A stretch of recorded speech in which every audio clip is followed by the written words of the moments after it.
Hello everyone, welcome on my channel Theory of Nothing, and I hope you are doing well. This is part 2 of Mathematics for All. In first part we have seen how can we add and subtract without using pen. In this part we will see the rules of divisibility, the general rule of divisibility and why do they work. Now start with the first number. We have first number 2, divisibility by 2.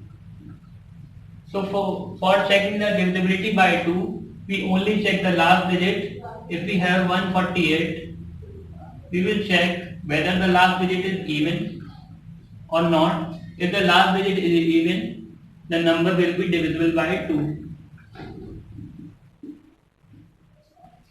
It is very simple one. Now going to the next number, divisibility by 4. So to check the divisibility by 4, we check the last two digit, whether the last two digits are divisible by 4 or not. If the last two digits are divisible by 4, the original number will also be divisible by 4. It means 148 will be divisible by 4. So this is a simple trick, you know, most of you know very well. But why we choose only last two digits, we will see the reason. Because the third digit can be 348. The third digit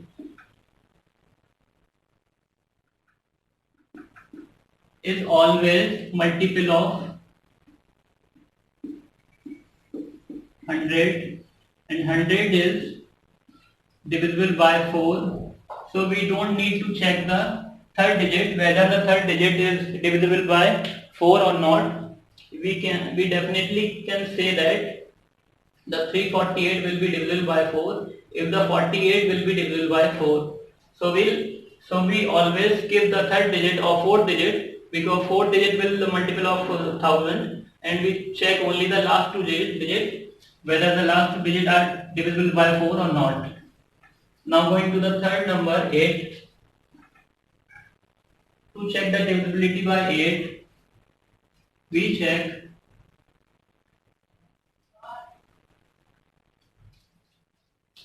the last three digits, whether the last three digits are divisible by 8 or not. So 568 divided by 8 can be also written as 5 250 plus 34 284 divided by 4. And now we can check the divisibility by 4. 84 will be divisible by 4. So we can say that the original number 1568 will be divisible by 8, because the last two digits showing the divisibility by 4, and by showing the divisibility by 4 we can say that the double number will be divisible by 8, and the last three digits are divisible by 8, so we can say that the original number can be divisible by 8.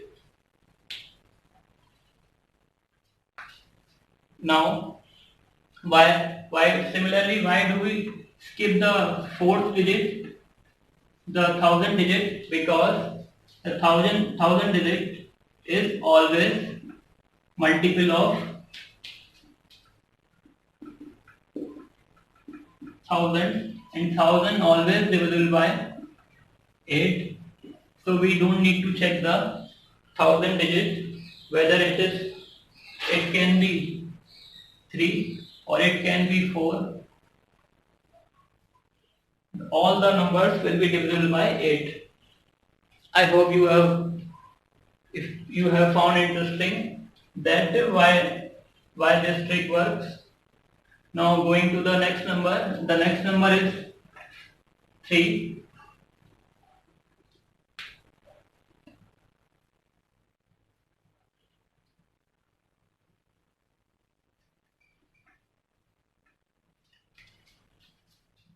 when we need to check the divisibility by 3, we check the sum of the given numbers whether the sum is divisible by 3 or not. If the sum is divisible by 3, then the original number will be divisible by 3. Okay, this is simple trick, but again we will see why do we do this. We do this because the 10th digit is can be written as 10, and 10 comes from 9 plus 1, and 9 is divisible by 3. So we only need to check whether the other number is divisible by 3 or not. It is little complicated. Let's see again. We can write 10th digit as 10, and 10 comes from 9 plus 1, and 9 is divisible by 3, and we need to check only the other number. Okay, so and 100 can be written as 99 plus 1, and 99 is divisible by 3 definitely, and again we need to check only 1.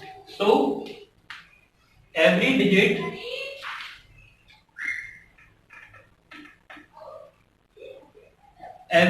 has a place value in the original number.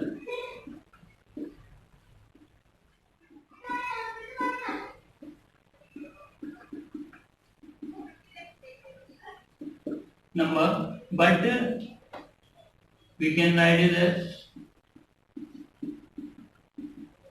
but due to the divisibility is there is only obstacle 1 for the divisibility. Okay, so we only need to check the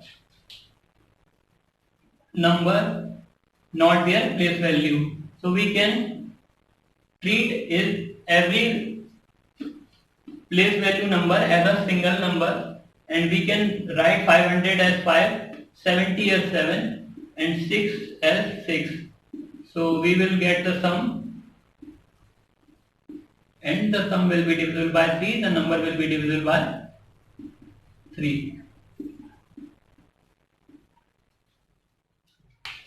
I hope you have understood. If you have not got the point, you should rewind this video. You should watch this video again, because this is little complicated, and what I am doing here, I am taking the number only, not their place value, because the divisibility is hindering by only the number 1, and 9 is divisible by 3. So now we will see the divisibility by 6. When we need to check the divisibility by 6, we do two things. We check whether the number is even, because 6 comes from 2 into 3, so the number should be even, and the number should be divisible by 3. So whenever you need to check the number divisibility by 6, you can check whether the number is even or not, and then you can check the divisibility by 3, and you will know the divisibility by 6. Now going to the next number, we need to check the divisibility by 9. So again, the process for 9 is similar to 3, as we write 10 as 9 plus 1, and we wrote 100 as 99 plus 1. So 9, 99, 999 are always divisible by 9. So we don't need to check the other part of a number. We only need to check the singular number, the unit number. So we treat the number as simple and find the sum and check whether the number is divisible by 9 or not. So this will give us 18, and 18 is divisible by 9. So the number will be divisible by 9.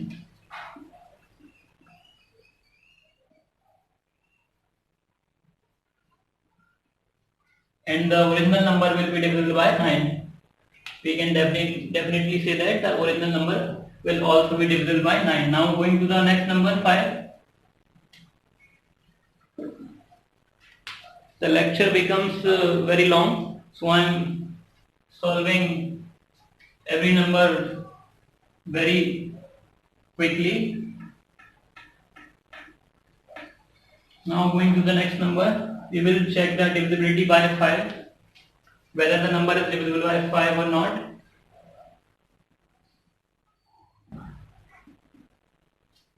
The number divisible by 5 only in two conditions, whether the last digit is 0 or 5. Because whenever we multiply a number, we get a 5 at the unit place, or we get 100 or 0 at the unit place. So we will need to check only the last digit, whether the last digit is 0 or 5, and you can say that the number is divisible by 5. Now for the divisibility by 10, this is the simplest one. You only need to check whether the last digit is 0 or not. Last digit must be 0. I don't need to tell you why, because you all know. Now we will check the divisibility by 11, the most important divisibility.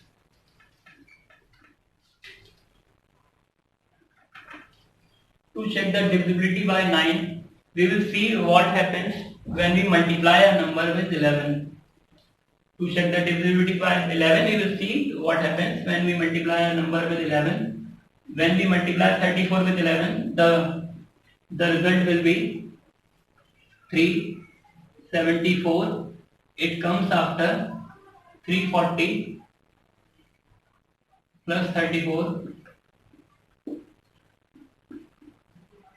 So we can say that the adjacent numbers are added.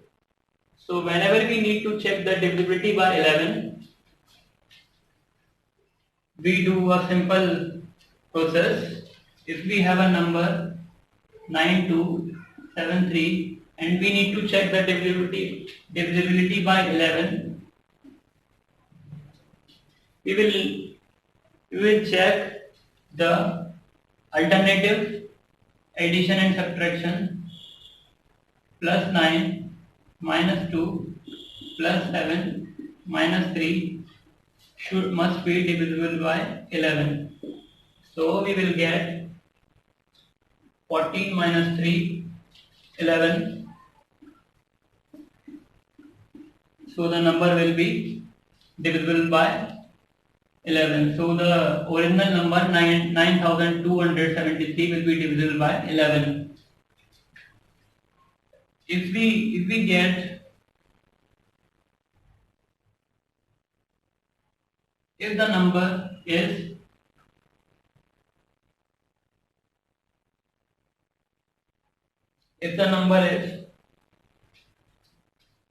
this, we will get, let me write it again, we will get plus 9 minus 2 plus 0 minus 7 divided by 11, and we will get 0, and the number will also be, this number will also be divisible by 11. So in two cases, the number will be divisible by 11, whether we get 0 at adjacent summation and addition, or we get 11 multiple of 11, then we can say this, the original number will be divisible by 11. So the most important number 7. Now we will see the divisibility by 7.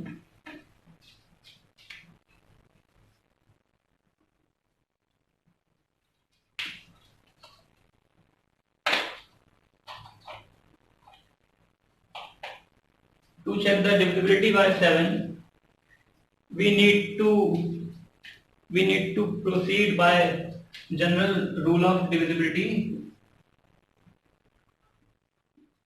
general method of divisibility. Okay, that we can, for any odd number, we will implement the process, and that process can be used for checking the divisibility by any odd number. So to check the divisibility of 785 by 7, we will first reduce the unit number 0. So for this purpose we can subtract 35, because 35 is multiple of 7. So 35 is divisible by 7, and we can subtract this number from original number, and then we will get the number 750, and then we need to check the divisibility of 750, and the multiplication of 10 does not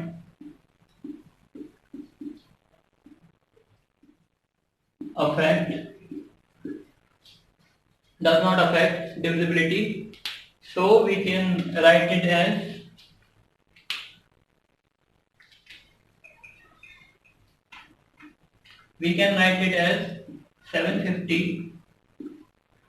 75 divisible by 7, and we know 75 is not divisible by 7, so the original number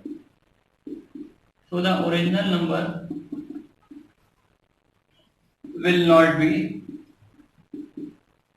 divisible by 7. The original number will not be divisible by 7, because after subtracting we get 750, and we can reduce it into 75, because the multiplier of 10 does not affect the divisibility by odd number, and then we can check the number 75 is divisible by 7 or not, and we know that 75 is not divisible by 7, and we can say that the original number will not be divisible by 7.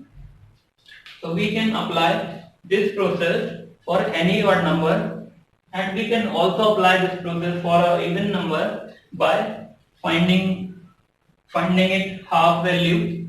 If we need to check the divisibility by 26, we can reduce it into 13 into 2, and 13 is an odd number, and we can check the divisibility by 13 by this general rule. If we have a number 726, we will subtract 26, because 26 is a multiple of 13, and after subtracting we will get 70, and we will divide by 13, because we are checking whether the number will be divisible by 13 or not, or originally we are checking the divisibility by 26. So we can write 26 as 13 multiplied by 2, and then we will get a odd number 13, and then we can check whether the number is divisible by 13 or not. This method is little complicated for a beginner, but not for everyone. By practicing, you can find the divisibility by any number, and I hope this will be helpful in your competition exams. And if you have learned something new, please like this video and subscribe to my channel for the latest tricks, for the simplest tricks, and for their reasons. In the next video, we will see the rules of multiplication and division. How can we multiply and divide without using pen, or somehow we can increase our speed in to save our time in competition exams. I hope you have liked it. Thank you. See you in the next video. Bye bye.